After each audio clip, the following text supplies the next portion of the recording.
Sonic Universe, Issue 59, Reboot. Now for a story arc focusing on a character that can freeze time and teleport.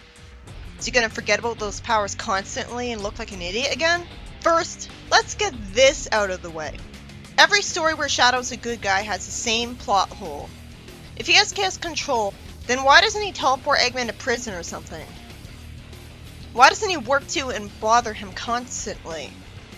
He could tie him up in seconds whenever he wants.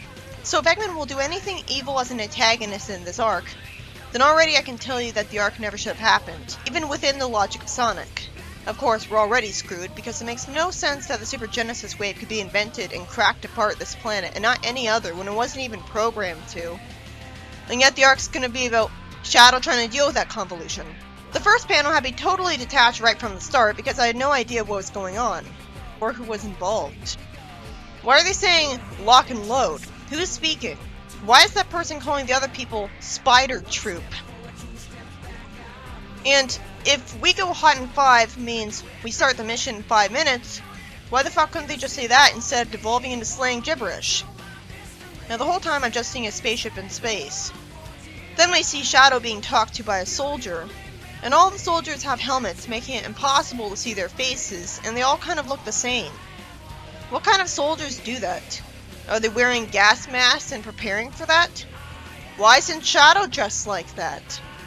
If he's joining Gun, because who cares that they shot Maria, we've got to confirm to Sonic 06 because it's a video game, and so even it has to be respected by Flynn. If he's joining Gun, realistically he'd be expected to wear the uniform. Even Jeffrey had to wear a military uniform. Proves that Archie cared more about making sense. But I wouldn't actually want to see Shadow dressed like that. It looked bad and off-putting, and further drive the point home that he doesn't really belong in that position. Not right alongside other soldiers anyways. Why is he with regular soldiers? Wouldn't the Ultimate Lifeform and its team be part of a separate Special Ops team? This is the first time we've ever seen this. I guess it makes just as much sense to use them all as bodyguards for the weaker soldiers. But why doesn't Rouge have a ray gun or whatever they're holding if she's part of Gun too? Not to mention, why doesn't she wear a gun uniform if she's on their team? A lot of people complain that she dresses like a prostitute. But again, a military uniform would look much worse. At least Omega is a robot, which is not only good on its own, but excuses him not wearing a uniform, because that'd look very silly and not fit him. If the writer didn't want me to immediately get overwhelmed with questions, to the point where I finally nitpicked why they're not dressed like they're in Gun, he probably shouldn't have started out media res, which is the quickest way to have your audience detached. I'm all for fast pacing, especially after his earlier work, but it wouldn't be a bad thing to have at least one panel at the start showing Shadow get assigned his mission. Anyways, the soldier says that they masked their approach, but if those bug-eyed freaks have any windows on that thing, they know they're coming. So then why'd they bother masking their approach if they knew it'd be pointless ahead of time? How'd they think they could mask it? If Gun had such advanced technology, wouldn't they have an invisibility cloak for their spaceship? That'd be cool. More importantly, are they referring to the fucking Black Arms? You know, I heard there would be a Shadow the Hedgehog ripoff arc in the reboot ahead of time. I even heard about his Mephiles knockoff. But I seriously hope it's not already happening now. I came into this with one measly good expectation. That I would experience a brand new story. Apparently, I can't even get that.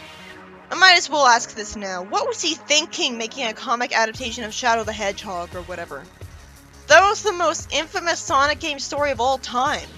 No one was asking for this, and his fan comic made it look like a family-friendly B-movie. So if anyone would make it even darker, it would probably be him. And the only thing holding him back from that inevitability is that this happened after the entire fanbase made it well known how much they hated the mistakes of that game. So he has to know what not to do. So this can only be better. So this isn't just him being cocky, because anyone could write that game story better. But you know what would be much better? Well, first off, an original plot, like all of Universe did. But second, the I Am All of Me fanfiction. I mean the one with tons of chapters in it. It may be dark at times, but that's Shadow the Hedgehog for you. That is the best way to experience that game's story.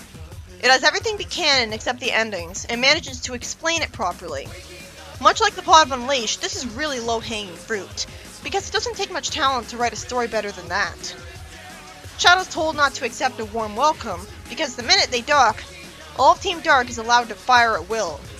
And I see a line calling the aliens scumbags, saying that they've crossed the galaxy to ruin their lives. I'm pretty surprised at seeing that word get past the censors in a Sonic story. You can tell this was by a writer who had a fan comic with swears in it. Now, I fully agree with the use of this word, because it makes sense, and it's coming from an adult human soldier.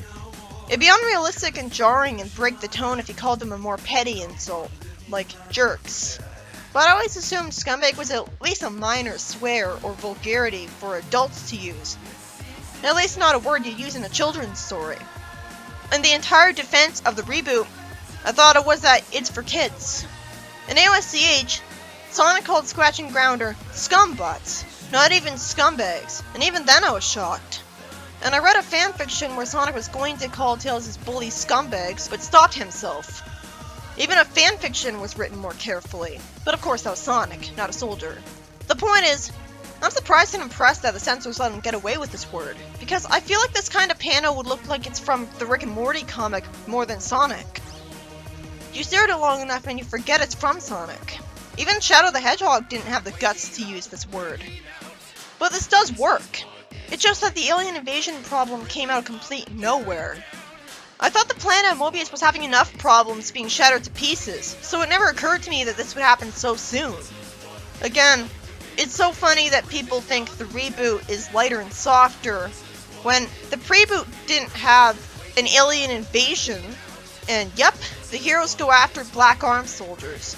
So anyone who was holding out hope that Flynn would have the common sense and creativity to come up with new aliens after AOSTH and Archie was let down. I assume they landed on the Black Comet. Wow, he skipped to the end of the game's story right away? Maybe he's actually going to be creative and do the game adaptation right after all. I don't know why I still have faith in Flynn, other than everyone hyping him my whole life. But yeah, so far this is the most creative thing a game adaptation has done in quite a while. I mean, starting out the adaptation at the end? So that means they're either gonna do the events of the game in a completely new order, which they should have tried earlier, or most of the game scenes won't be done, and he'll just be doing a brand new story using Shadow the Hedgehog's plot elements. Because we all know that Shadow the freaking Hedgehog had a ton of untapped story potential. Everybody wanted to see its concepts again. This isn't the writer just writing for himself at all. I think if you're using all of the elements of a game story again, it's kind of an adaptation anyways, even if you're trying to be a new story. It's just that you're making the plot points happen in different orders. Again, Archie had tons of different alien species that didn't have the likability of a twig. So did AOSTH, which he can borrow from whenever he wants. Where is the excuse for the games not borrowing from AOSTH and SAT-AM then? Because the reboot's just so separate a continuity from them. So if he wanted to write a story about aliens and the Sonic characters interacting, which makes sense since it's a sci-fi series, he didn't have to use these guys. These are the last aliens he should have used, and I bet even some of the most die-hard fans hated the arc for them alone. Shadow being made from Black Arm's blood only makes any sense because he and Black Doom are both black and red and can use Chaos Control. But the writer could have had a new alien species have those qualities. Or better yet, discard the alien blood relation altogether. Because if he was remotely aware of the fanbase, he'd know that literally nobody liked that. The only people who could be even the slightest tolerant of it are those who weren't around when Shadow the Hedgehog was new. Why was it too simple for them to just have him get his powers from emeralds and Sonic's family DNA? A truly smart writer would make that change. For the better. So Shadow's relation to them is no excuse for using them. You can tell the story arc's got a problem when the reader starts out so detached that a bunch of rants are made right from the start, and I've barely even progressed the plot. That's how distracting this arc's appeal problems are. I don't care that Shadow supposedly punched one of the aliens because we don't see his fists impact him. We just see a sound effect word, when this is supposed to be an action series. If this was a shonen action series like Dragon Ball Z, this would be a kind of thing that would happen in a censored dub that people would mock. So I hope this gutless censorship by the artist where the characters can't even hit anything doesn't keep up, because so far, there's no appeal in this. I could have found it satisfying to see the Black Arms get the pummeling they deserve, which would have kind of made the arc worth it, but I can't see any fists connecting with their faces, so I can't think about their pain. Slapstick is supposed to seem like it gets the characters hurt. But we don't even see the alien in the next panel. Shadow just turns to the camera looking mad. So there really is no impact. I'm just feeling like the alien didn't even give a shit. Like I'm imagining that his punch just made a squeaky toy noise right now and the alien was made of rubber. And his eyelid looks purple, as if he has a black eye. That would actually make it feel like he had gotten into a rough fight and it had consequences to make me care about him. So instead, I'm sure it was just that they made his eyelids gray for no reason, instead of black. And you just want to see it as purple because that's more normal. Is he looking at Black Doom? By the way, I'm gonna rip apart this whole scene right now. Shadow has Chaos Control. Well, to be fair, I don't see a Chaos Emerald anywhere near him. And we're usually supposed to totally buy that he can only use Chaos Control when he's holding a Chaos Emerald. Which is mandatory because otherwise he creates the plot hole of why didn't he save Maria from the soldiers if he had Chaos Control all the time. Except one, in the Shadow the Hedgehog game, I remember there's a point in it where Shadow can still do Chaos Control, even at a point where he shouldn't have a Chaos Emerald in universe. I remember that because I remember someone complaining about how that doesn't make sense in a video. I've never played the game, but this is supposed to be inspired by it. Also, he clearly uses Chaos Control without a Chaos Emerald in Sonic X, like in Season 3. And Sonic X is where the idea that the rings on his wrist are inhibitors of his power came into Sonic 06 from. So it's not like none of its ideas could ever become canon to anything else. I'm sure this comic is running off of normal logic where he can't use Chaos Control all the time. Otherwise, it'd be ridiculous. But you know what's also ridiculous?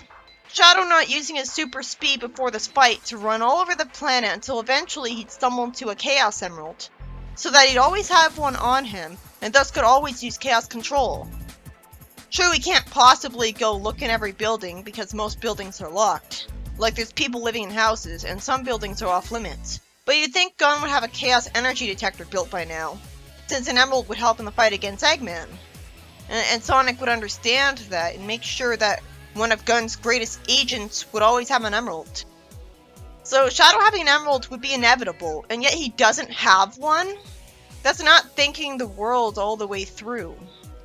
Also, the idea that he needs an emerald for Chaos Control, while a well-intentioned one to try to balance him, falls on its face in logic because he's the ultimate life form, who's literally a being of chaos energy. I think if he was drained of it, he'd die. So why would he need an emerald when he's a living Chaos Emerald?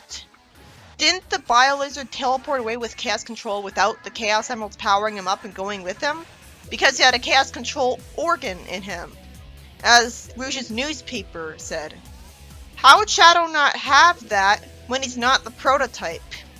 The emeralds were still there when the lizard warped away because that's how Sonic and Shadow could go super. So it'd be very unlikely that Shadow would, 1, not always have an emerald with him at this point, like a smart person, and 2, would even need it. There's simply no way to make this character balanced the way he is in SA2. You'd have to depower him so that he can never use Chaos Control again. Or writing all the stories with him never using it and never even implying he has it, like Fleetway did for Shadow the Second. Because as it stands here, I'm wondering why this all-powerful ultimate life form doesn't freeze time, or warp all of the Black Arms away. He's not even trying to do that. Why not warp the Black Comet to the sun? But fine, I'll try to humor the comic and assume that this all makes sense because he doesn't have an emerald. But it's very easy for me to forget that he needs one, probably because he's in so few continuities. And in none of them is it ever explicitly stated that he needs a Chaos Emerald to do Chaos Control. Sonic does, or at least a fake one, but that's because he's less powerful than him.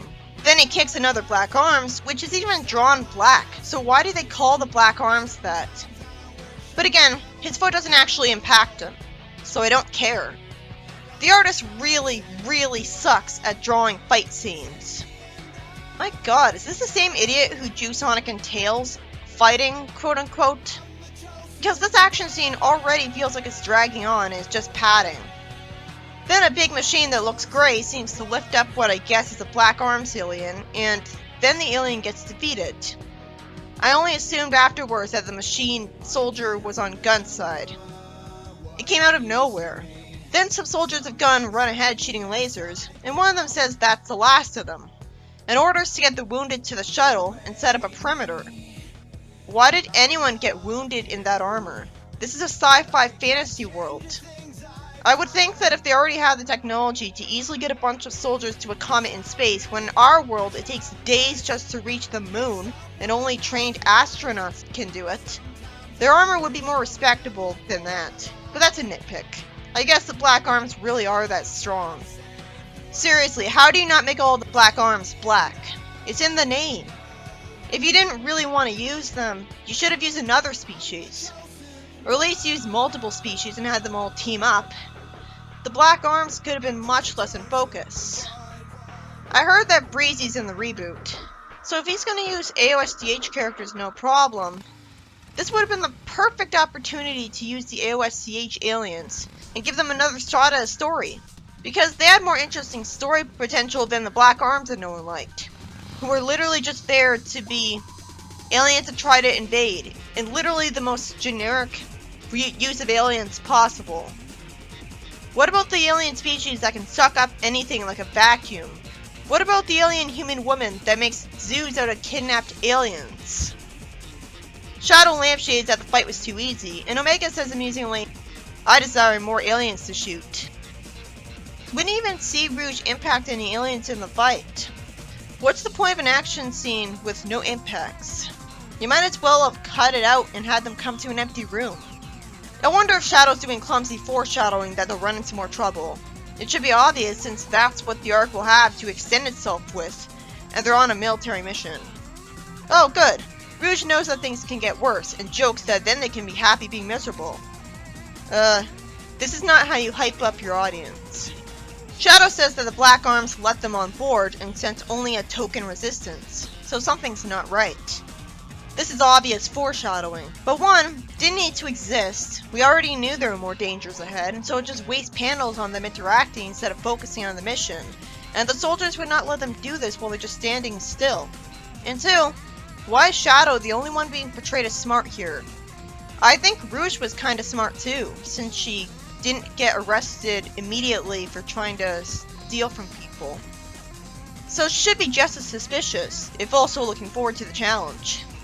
This is a guy who didn't think to get an emerald for himself by now. You'd think we'd be shown him trying and failing. You'd think we'd be told that he tries to find one in his spare time, and can't because they're all in other people's possessions and too well hidden. And he's too self-conscious to just ask Sonic for help. Instead, I'm just left confused with him.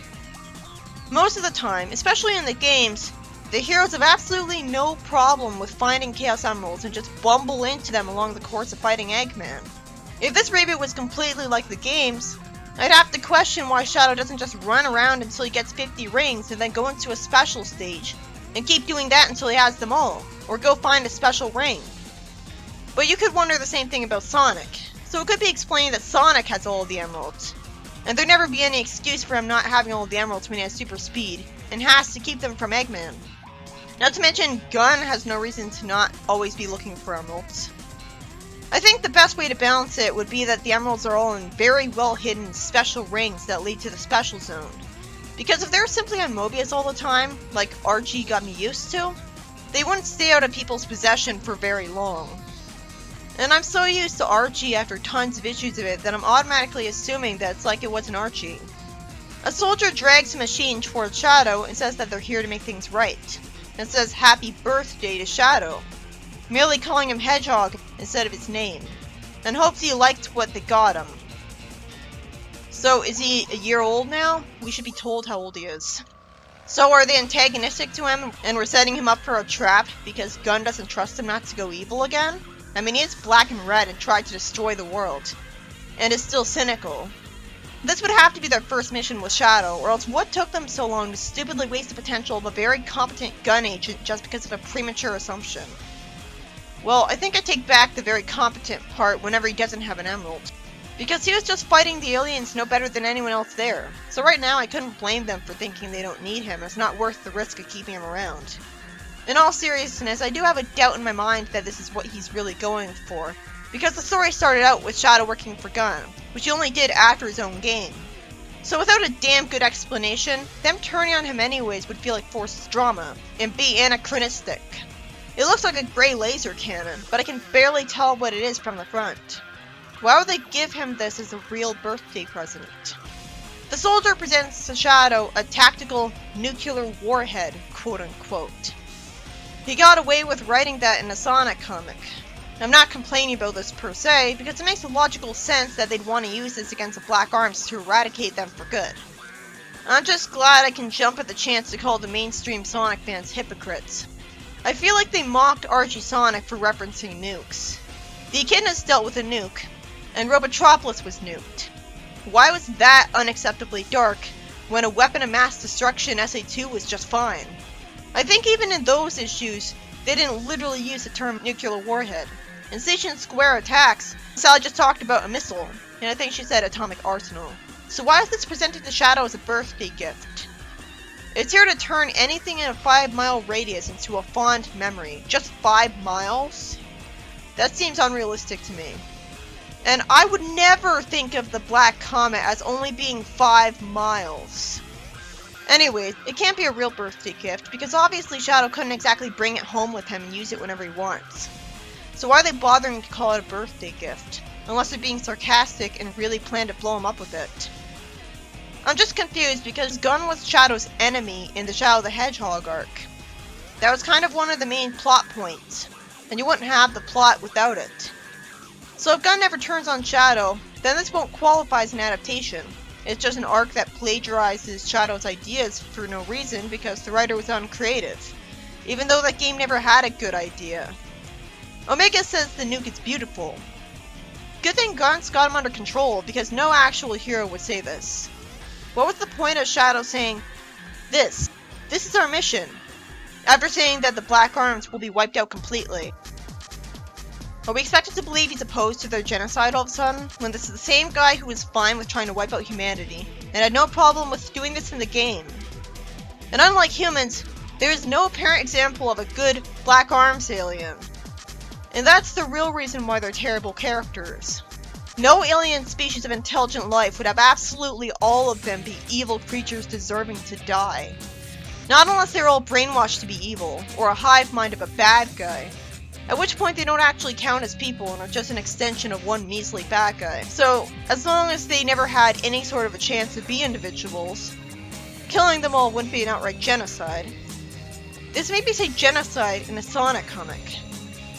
By the way, why didn't the soldiers at least try to only go to the Black Comet at night, when all the Black Arms would be too asleep to bother them? I guess they didn't have the time. Like, they had to go to the Black Comet the instant that they saw it heading for the Earth. But you'd think that they would at least try to use sleeping gas against them, since Archie proved that's a thing. Then we flash back to earlier, which obviously should have come first. So where's the intuitive writing sense? I would have had more reason to care about the mission if I saw this first.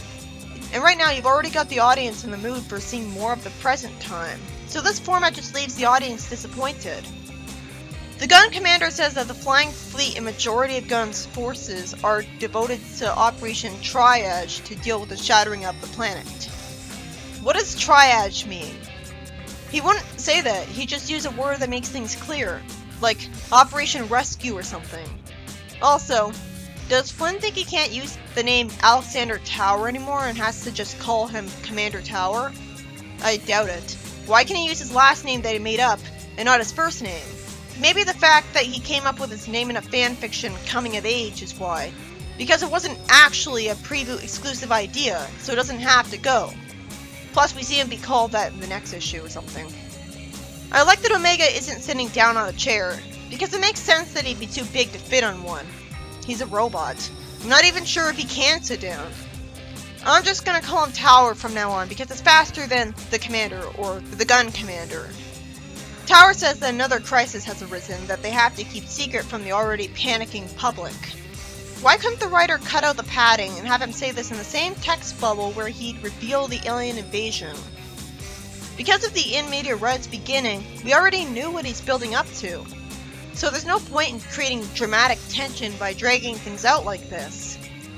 Shadow surprisingly wastes 2 entire panels because he says, "Out with it then," to his boss when he should know he's in the military, and his boss glares at him. Okay, this makes sense and it doesn't.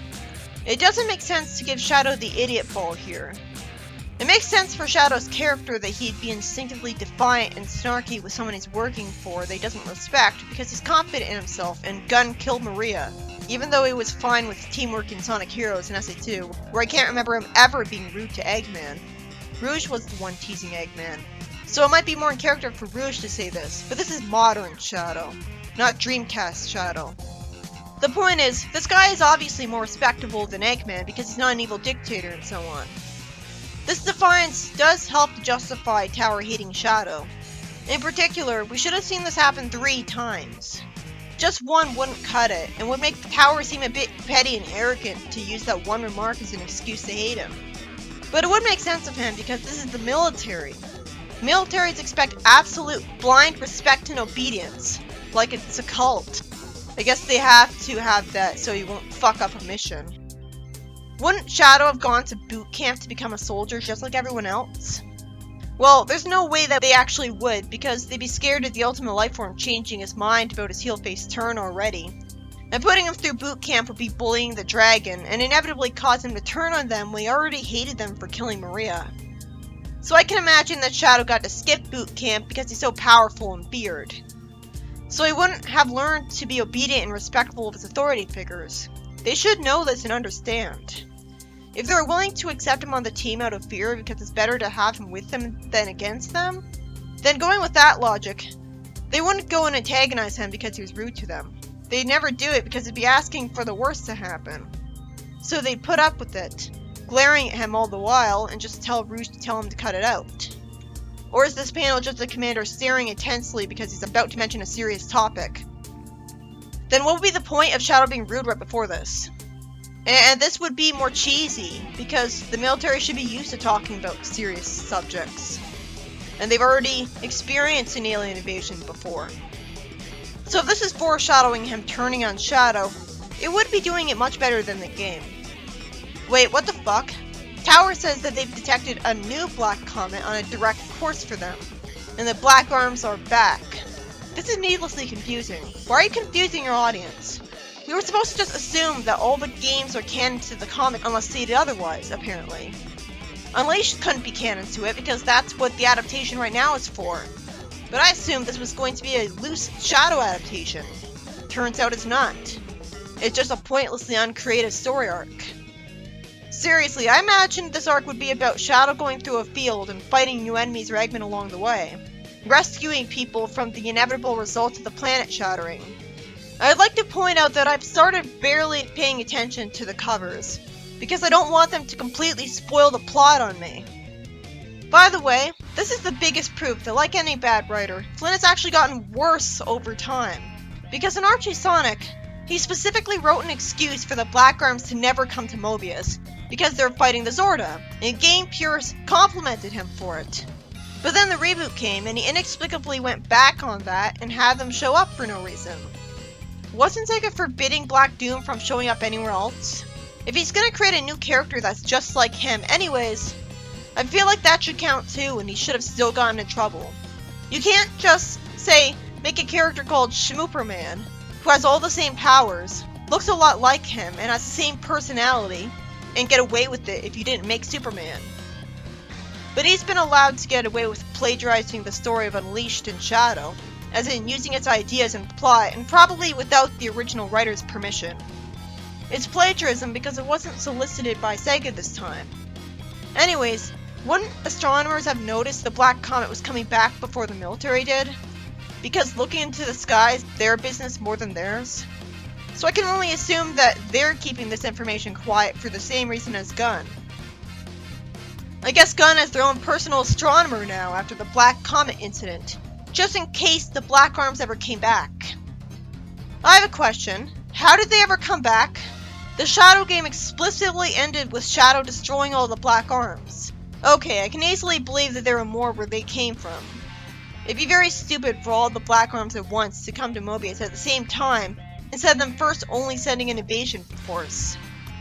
That's a good way to get the entire species killed. including women and children. Yeah, that's another reason the Black Arms suck. Unless the children were the smaller ones, like the ones that tried to bother the heroes after they were paralyzed in the last story, they should have women and children. And I guess their women look just like the men to us. Shadow's a good audience surrogate by saying, impossible. And Rouge also lampshades this for the same reason. Shadow already destroyed the core to their hive mind. But that wouldn't destroy all of the Black Arms. Wouldn't that just free them from brainwashing? Having them point this out just makes the pointless reuse of the Black Arms feel contrived. This didn't need to have the Shadow game canon to it. Also, it couldn't be canon to it anyways because it was only game characters. Are we supposed to assume all the Sadian freedom fighters were sick or injured at the time and that's why they weren't in the game's plot? Because otherwise they would insist on helping Sonic? Okay, that makes sense. Eggman might have been smart there. But that brings up the question of why he doesn't do something to keep them out of the way every time. Apparently, they kept getting unlucky. This is so condescending. We know that Sega doesn't think of the games as canon to Archie, and there's no way the Archie characters were even a thought in their minds when writing the games. My point is, there's absolutely no reason to have this not be the Shadow adaptation in the first place, when the game clearly wanted to be the only time the Black Arms would show up. So Flynn is not only stealing the game's ideas, but blatantly ignoring its writer's intention, just like with Jeffrey. It just makes it feel arbitrary that they're coming back instead of having other aliens. Tower says that all of the Ark's sensory data confirms it. Sure, it's convenient that it can do that, but I wish I knew how that sensory data could be gathered. Cameras with great zoom-in technology? And Tower just assumes Shadow has some insight on the aliens because he spent the most time with them, and is part alien himself, which doesn't matter. I feel like I've been writing this review for over 40 minutes, and I'm not even halfway through the story, and it's gone almost nowhere so far. Barely anything has happened, and nearly all that could have been cut out to no difference. Even the games have been more interesting. Wait, the comic actually shows us Black Doom and mentions him by name. I know he's not being used in the plot, but still, would you be able to get away with the character in your story mentioning Superman and showing him and saying he's an actual person in that universe? No. I heard that not even the Sonic X comic could get away with Archie, Shadow, and Metal Sonic showing up in it, because it implied that they shared a universe. Then again, a rival comic company got away with having a blatant ripoff of the Fantastic Four. I guess anti-plagiarism laws just aren't paid enough attention to in comics. And speaking of not paying attention, I doubt Sega was if Flynn got away with this. Why couldn't he have just used Black Doom at this point? Wasn't Black Doom not allowed in the comics? I think he was shown in a panel in Archie as well. And again, we didn't need Shadow to be canon to this so that Black Doom wouldn't be a part of the story. Anyways, Shadow says that Black Doom never shared much with him, and any discussions that they had were about the invasion, not about any other Black Arms colonies. So, do fans have just as much a problem with there being other Black Arms colonies still alive all of a sudden as they do about other echidnas existing? I hope so, or that'll be hypocritical. Because Flynn is kind of doing the same thing Panders did with the echidnas. Or more like the same thing Sonic Chronicles did with the echidnas. They weren't really all gone. There were other tribes you didn't know about. It's not forced. It doesn't not make any sense. So there's nothing actually wrong with it. It's just that it contradicts the intention of other writers. And I shouldn't need to say this, but the Black Arms are much worse than other echidnas. They're unlikable monsters. And they don't look as much like they belong in the Sonic series because their art style is so different, being aliens. Of course, that doesn't mean they literally don't belong in the series. That's like saying aliens don't belong in Rick and Morty because they don't look like Rick and Morty. But at least the echidnas look like previously established characters, so they fit better. So how is Flynn any better than Panders by doing this? We were supposed to believe that Shadow was the last person remaining with any kind of Black Arms DNA. Now it turns out there's more Black Arms left. How many Black Comets are there?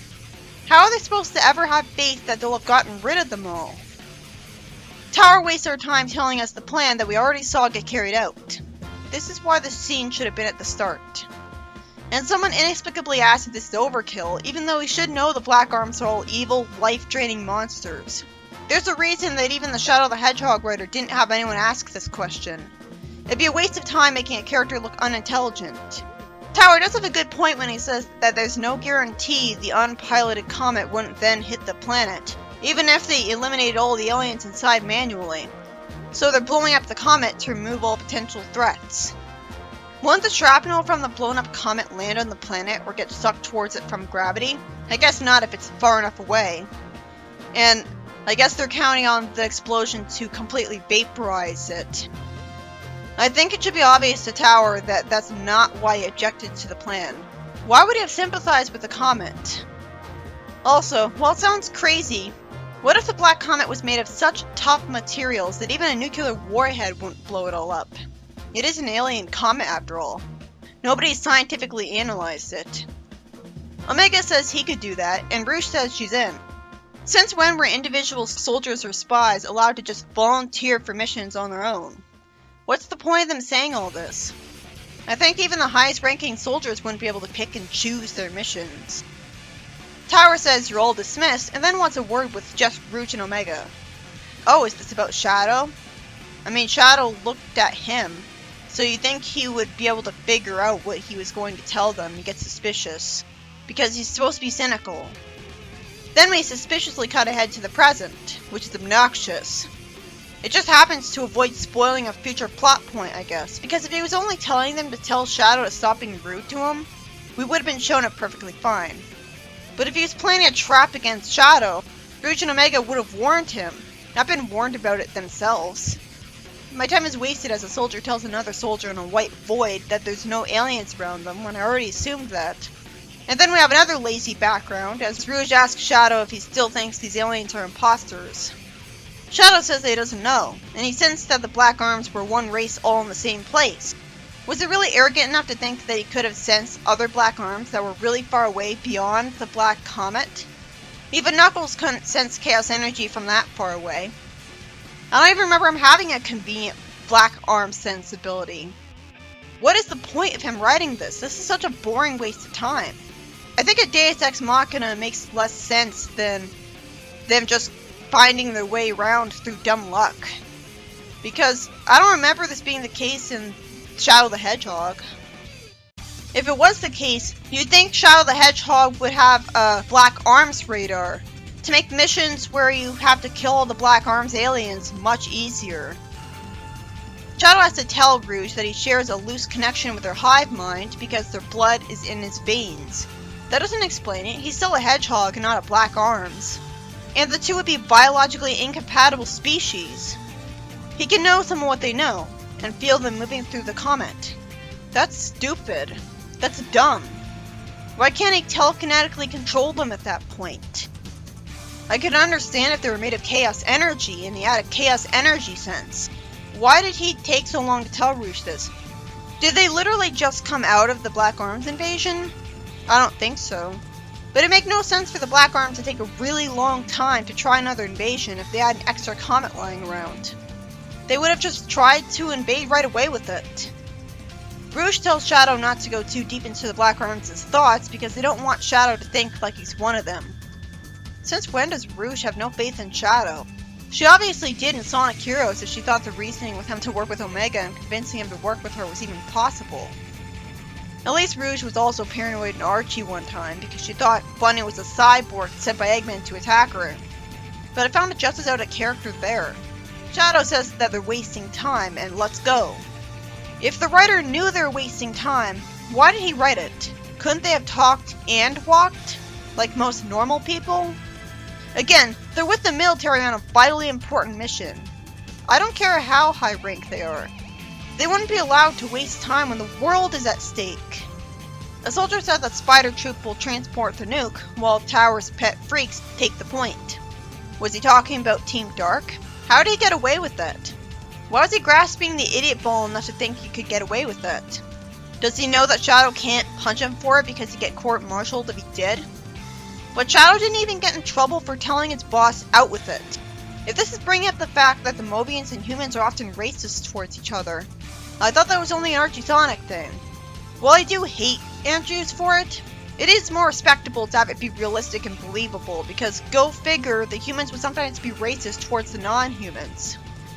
But I just hope that all the same fans who mocked this in Archie Sonic were just as negative towards it when Ian Flynn wrote it, instead of being perfectly fine with it here.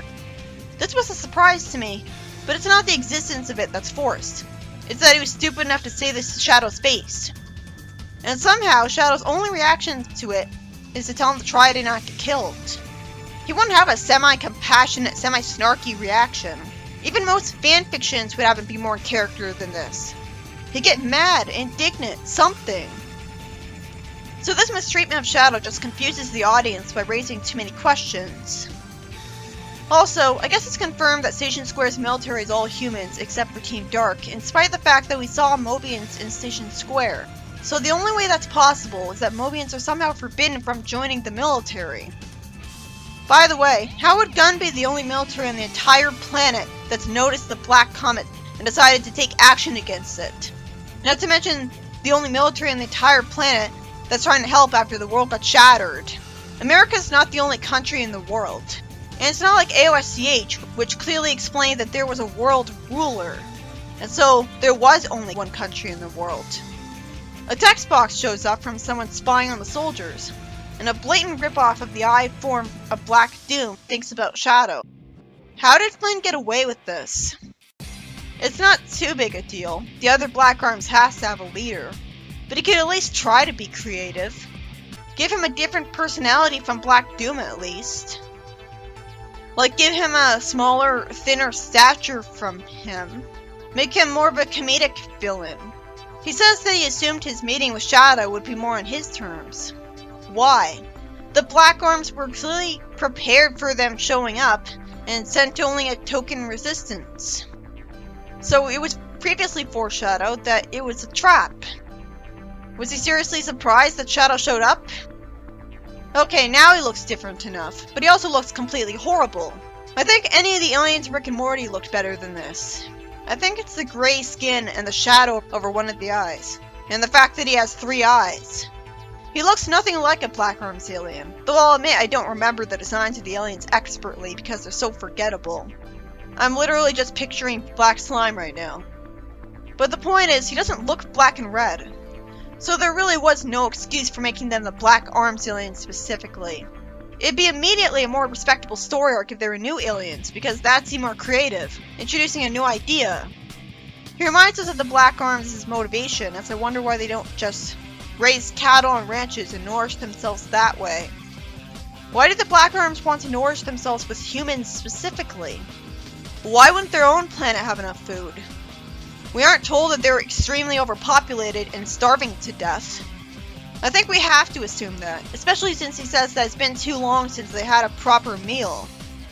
Even the earliest possible people in human history eventually figured out ranching. And the Black Arms are advanced enough to have spaceships, not to mention clothing. What's clothing made from? Sheep, which ranchers take care of. Either that proves that the Black Arms have sheep farms and therefore they should be eating the sheep, or they enslave other races to make clothes for them. But again, shouldn't they figure it out really early on in their history that it's smarter to take care of animals until they're able to reproduce, to give them a constantly replenishing source of food, than to completely destroy a planet species in one go? If they were doing that, how did they have the restraint to not eat the species they enslaved to make their clothes with sheep? These guys are idiots! I don't remember if I realized this about Shadow's plot before, but that is so stupid, and you'd think a genius like Tails would have pointed this out at some point. And you'd think a smart writer would have thought about this too, and used that as an excuse to never write the Black Arms because they're irredeemable as characters. Not because they're aliens, but in spite of it. A good writer would at least give the new Black Arms a better motivation that doesn't make them look as dumb as cavemen. If the Black Arms are so hungry, no wonder Shadow and his friends beat them so easily. If they really were that starving, they wouldn't have the energy to fight. So that creates another plot hole. I finally get interested when Black Death says that they need food even more since they delayed themselves for the sake of someone's experiment. And that someone is a red silhouette, which just aggravates me. I don't know whether it's the artist rushing things or the comic pointlessly delaying us seeing what he looks like. The latter would be inexcusable because that's not the first impression you want to give of a new character's appearance. Also, red isn't his dominant color anyways. Also, I don't understand why they needed to delay themselves for the sake of the experiment, instead of the comet continuing to move forwards, like comets tend to do. How could you possibly delay a comet's movement? I guess they delayed going to the comet from their planet. But why? Anyways, he says with an inexplicably black text bubble to look intimidating that the dark arms will make his people strong. As in, make all of the people at once stronger, like leveling up like an RPG? Or is it just metaphorical? Why aren't his regular black armed soldiers good enough? Can't he just power up the black armed soldiers themselves? And he calls him his master for some reason, and says his master's children need strength. First off, why is his text bubble and text of this color? Is he a robot? Metal Sonic's text bubble was black, but his text wasn't yellow. Second, the dark arms? Are you kidding me? That is the laziest, lamest attempt at a new name that I've ever seen. What an obvious fanfiction writer. Shadow can still sense these guys too, right? So that means they're still the black arms biologically, if he can. I thought that was the name of their entire species, not of one particular race of them. But okay, I'm not going to call this a retcon because that'll be thinking too meta. Of course, meta-wise, this wasn't an intended interpretation by the original writer. But in-universe-wise, we were never told in the Shadow game by the Black Arms aliens that Black Arms was the name of their entire species as a whole. Actually, I'm not nearly enough of a nerd to remember all of the lines of dialogue of Black Doom, let alone all of the enemy names of Shadow the Hedgehog. He could have at least pretended to be making an effort by calling the second Black Arms colony Bras Noir, or Noir Arms, or some even more obscure foreign language version of their name. Actually, that worked on two levels because it helped make the colony seem like an alternate ethnicity of the Black Arms species, which isn't something you get to see within a single alien species very often. And while it would be weird that Black Arms would have French people in the French language too, it's already weird and unbelievable that they can speak English to begin with. So why not have French people if they already have English people? If the new name is going to be that similar to the other one, there's no point. It's just confusing. It's just confusing. We already knew that they were separate from the previous Black Arms. We didn't need these guys to have a different title that no one's going to care about. He could call them the Black Arms Mark II. I guess that would be a worse name. What about the Ultra Black Arms? I'm going to keep calling them the Black Arms anyways, just on principle, until I absolutely have to call them the Dark Arms. Renaming them doesn't make the concept creative and therefore impressive. And creativity is what separates the professionals from the fans. And third, how is he his master? I thought he was ordering him around because the Black Arms delayed themselves for his experiment, confusingly. I hope that experiment was worth it enough to make them not idiots forcing the plot. How does his master still buy that he's actually his master when he's clearly being ordered around? So many questions. Now that's complicated. He tells the person that he'll get to fulfill his purpose earlier than expected, and somehow the person thinks Shadow could be shown the error of his ways. It's intriguing to see that, of course, the Black Arms would think of themselves as being in the right like everyone else. But how could he be so idealistic? Then out of nowhere, we see that this guy is a robot because he has black and yellow eyes and isn't called a cyborg. Though there's no excuse for barely showing any of him. There's no actual point to delaying us seeing all of a character at once, especially not if we're going to see his face so soon. At least it made sense when Avatar only showed Ozai's face when it was relevant. He was still just a human, so that dehumanized him. So they had to wait until the last moment to show his face. Anyways, this guy says he'd hate to lose a brother. One, how could he possibly be Shadow's brother when he's clearly biologically incompatible with him? He doesn't look like a hedgehog so far, and it's just a robot. So, how much of his DNA could he possibly share? He must be speaking metaphorically. They could just be half-brothers. And again, it's fascinating to see him show faith in Shadow and say he'd hate to lose him. Isn't he a bad guy? We'd never see Eggman say this about Sonic. For once, he's trying to make a character likable, and he doesn't have to. But the pause before the word brother implies that he's just trying to make him creepy. We cut to the heroes walking around the Black Comet. I have a question.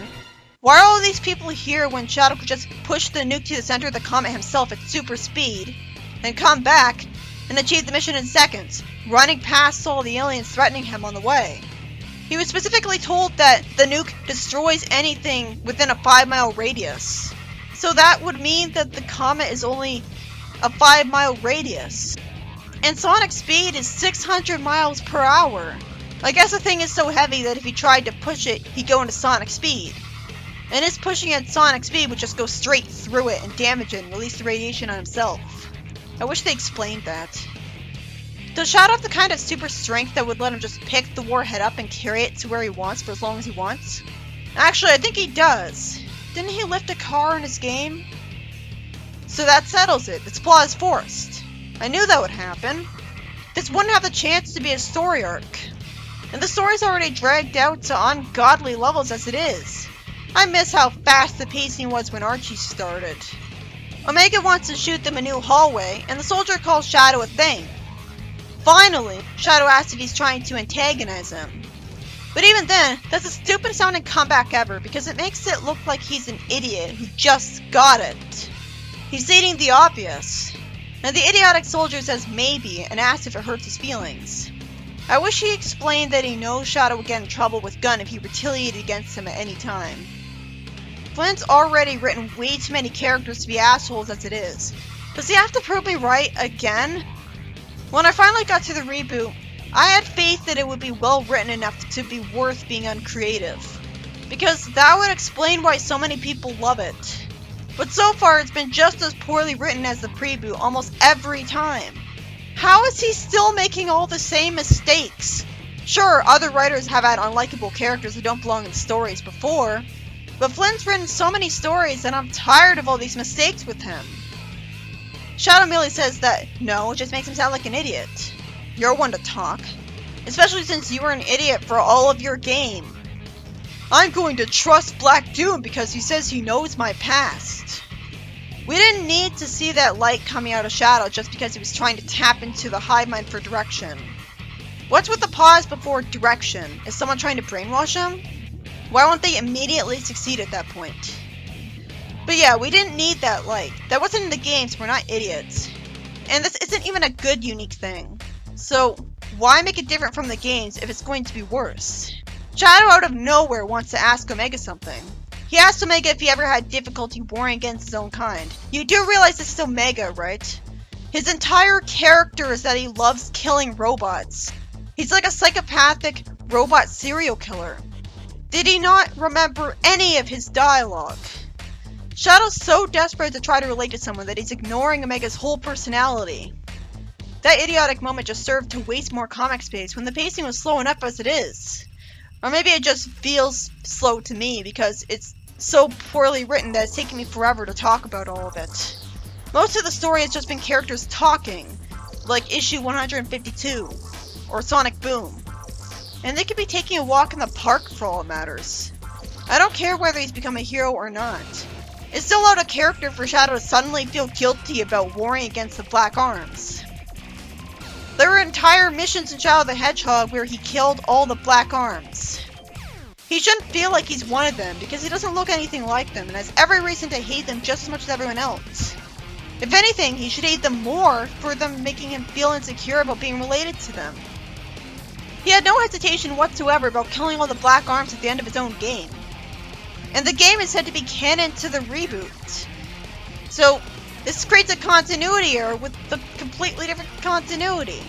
And somehow Omega's dumb enough to ask what the purpose of Shadow's question was. And Rouge doesn't tell him. So she's just as stupid. All these characters are dumb as rocks. Except Rouge most of the time, but everyone gets their turn with this writer. Rouge says it's a dead end, and asks if the Black Arms could be messing with Shadow and sending him false information. What took them so long? I have a question. How does a hive mind work? How could one brain focus on properly manipulating multiple bodies and processing the sensory information of more than one person at a time, let alone an entire planet's worth of people? I can't relate to that in the slightest. That'd be so impossible to keep track of. And yet Black Death was able to say a whole bunch of things and have a conversation with someone. I assume he's called that because I've heard about it. Really? They chose now to not give a new character a name tag? Also, I can only assume that the reason this alien is speaking English is that in-universe, the person who wrote Fate was lazy and made every single planet come up with English as their main language by coincidence. That's only believable because it's a sci-fi fantasy series. Shadow says that the gunk all over the place from when the aliens hit Prison Island is a fungus used for quick transport, as opposed to using water. I guess the fungus is thick enough that people don't sink and drown in it, but not so thick that it doesn't have a current. And he says that he isn't sure how to translate it. Do they speak English or not? Because Black Death did, and he's the leader of a hive mind. Also, why would he be the only one who can speak English? Why did none of the Black Arms speak English when you're fighting them in the game? Except for Black Doom. It makes no sense that only one of them would have any sort of intelligence. Out of complete nowhere, Shadow expects us to believe it's impossible to use a conduit gel if you're not a Black Arm.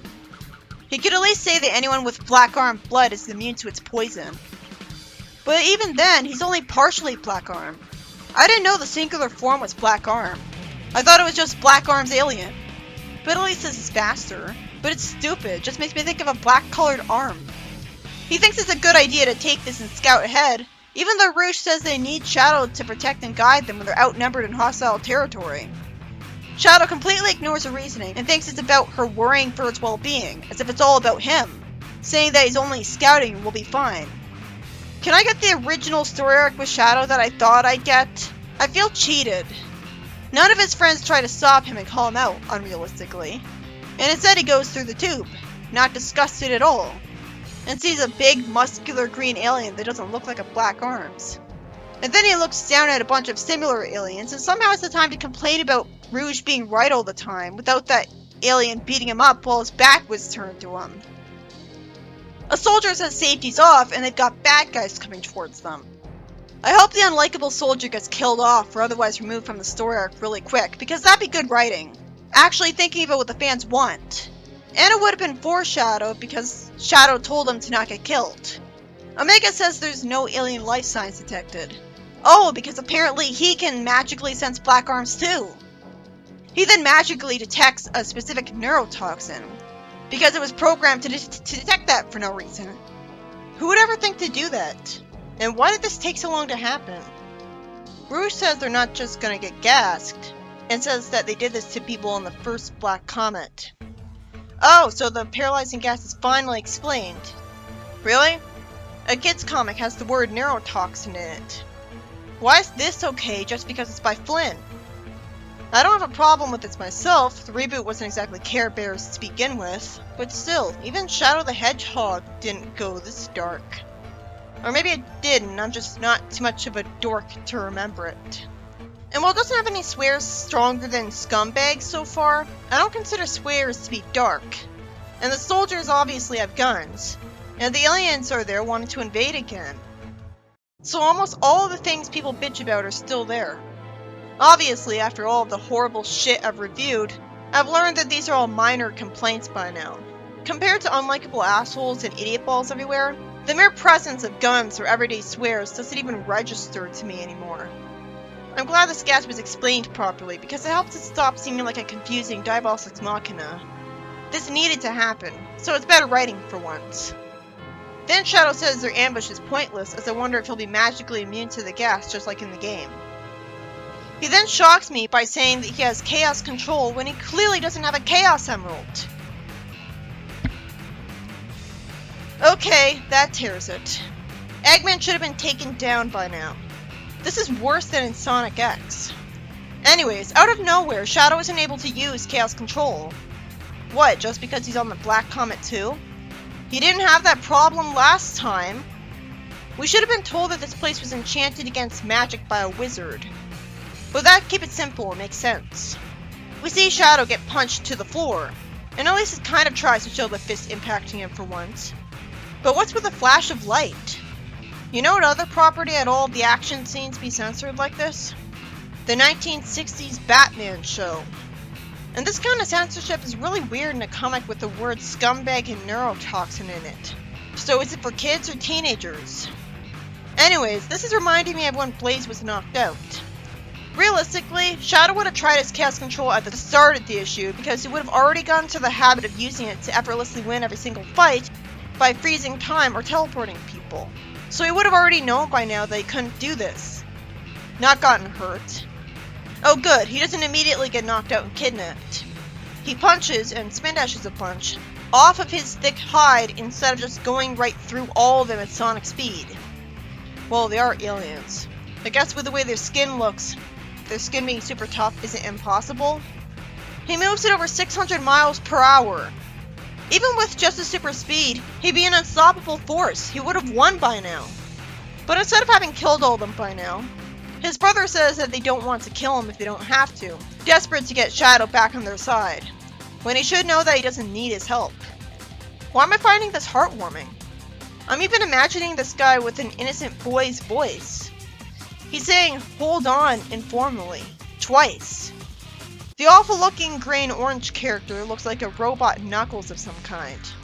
And his left hand is hard to look at.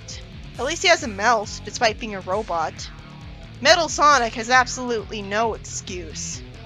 He says that he's like Shadow, a living weapon for the Black Arms. And then the writer gets really confused and has him say a line that would obviously only be written for a complete monster. Or at least a stupid little kid who thinks he's being cool by talking like a cartoon villain. But who would do that? The tone was confused because he was coming off as sympathetic earlier, and even smiled sympathetically. But here, he says that he blots out hope. I thought the Black Arms thought they were the good guys. And he calls himself Eclipse the Darkling, which I'm sure was accused of being a fanfiction OC-style name. It doesn't sound like it belongs in the Sonic series. But it makes sense because Shadow's called Shadow, and Eclipses cause shadows. It's the Darkling part that I really hate. It looks like Changling, but he's not one. He's a Black Arms, not a Darkling. Whatever the fuck that shitty word is that's trying so hard to sound dark and edgy, but just comes off like it's written by a child. And I thought he was a Dark Arms. We weren't told earlier that they had two names for themselves. I thought he was a robot. Wouldn't he just call himself a robot? Darkling gives no indication of what species he's supposed to be. I always imagined that I would be defending this character from the complaints that he's like a fanfiction OC, because I'm a contrarian by nature. This is a fantastic idea on paper, having an evil twin of Shadow that shows what he could have been. But after all the forced writing I've seen, he deserves to be called out on this, because he's always written like a bad fanfiction writer.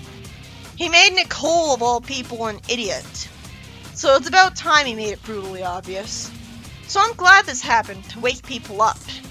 I just can't stand his design. All I can think about is, what were they thinking?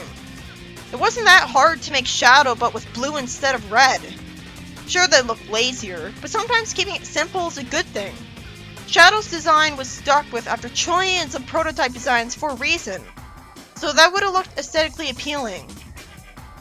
Plus, with how bad this design looks, I think it would have been better to just go with the reference and use one of Shadow's prototype designs. At this point, it's clear they shouldn't have even tried because this is just trying too hard. Why on earth were they even able to make a living weapon with Black Arms' blood a robot? I was always under the assumption that to make their living weapon, they needed the DNA of an organic species. Otherwise, they wouldn't have went to Gerald. I guess they learned a lot since then. It's pretty forward thinking of Eclipse to call himself living when he's clearly a robot in every sense of the word. If he's a living weapon, like Shadow and Black Arm biology perfected, well, first off, he doesn't look anything like the Black Arm, so that's another biology, and it's thus not perfected. I heard about a character like this before, but I always assumed it would be another hedgehog, like Shadow, because everybody loved Mephiles, so it'd be a much safer bet to rip him off. In fact, I always imagined this guy as him, except with white eyes instead of pink and green. Instead, I don't know what he is. Wow, that's a failure. If they're trying to make him a parallel to Shadow, then wouldn't it have been common sense to make him at least an organic life form? I shouldn't be suggesting a hedgehog because that would be uncreative and is overdone by OCs. He could have made him an echidna. You know who owns the copyright for the concept of all echidna characters in the media? Sega does. So yes, he could have gotten away with that. Because Penders isn't even allowed to make his characters look like echidnas from Sonic. That's part of why the Larasu Chronicles looks awful. It'd be common sense to have this guy look like an echidna, or a fox. Because Shadow's a hedgehog, because Sonic is one, and Sonic's the main character. So since Hedgehog's already taken, that just leaves the other two most main characters. But no, common sense, what's that? I'm still thinking of Eclipse as an echidna of some kind. Maybe he'll look like one from behind. This issue is by Ian Flynn. When I was expecting a completely original story arc, and that was the whole reason I could motivate myself to read it, I saw the Black Arms being brought back for no reason, complete with another Black Comet. Couldn't they at least call it the Comet of Shadows or something? They could at least call it the Comet Noir. Eclipse looks terrible, but it's a fantastic idea. Give Shadow an evil twin to take advantage of the story potential of what he could have been like.